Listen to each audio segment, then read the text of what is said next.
জাতিকে বদলান, সমাজকে বদলান। কোরআনের পক্ষে আসুন, কোরআন থেকে কথা শুনুন। এই পৃথিবীর মধ্যে এমন কোনো ব্যক্তি নাই, খ্রিস্টানরা বলতে পারবে না যে তাদের বাইবেলের মধ্যে কোনো ভুল নাই। চ্যালেঞ্জ করতে পারবে?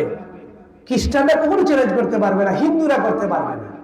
তারা আমাদের ভাই, তাদের জন্য কোরআন এসেছে। তারাও কোরআন মানবে, কোরআন শুনবে, কোরআন যদি বুঝে তারা তাদের কল্যাণেও আসবে।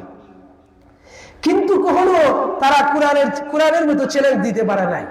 ডক্টর মরিস বুখাই, তিনি একজন ফ্রান্সের দার্শনিক ছিলেন, বিজ্ঞানী ছিলেন। তিনি বলেন, মুসলমানরা বলে যে কোরআনের মধ্যে কোনো সন্দেহ নাই, এত চ্যালেঞ্জ দিয়ে অহংকার করে বলে বিষয় কি আমাকে দেখা লাগবে।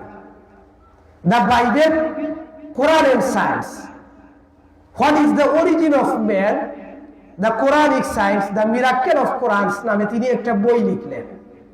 যে তিনি বইয়ের সূচনা লগ্নেই লিখেছেন যে মুসলমান অহংকার করে বলে কোরআনের মধ্যে কোনো ভুল নাই। তিনি তখন লেখলেন, তিনি তখন গবেষণা চালালেন, রিসার্চ করলেন। তিনি ওনার ফ্রেঞ্চ ল্যাঙ্গুয়েজ, ফরাসি ভাষায় কোরআন গবেষণা শুরু করলেন।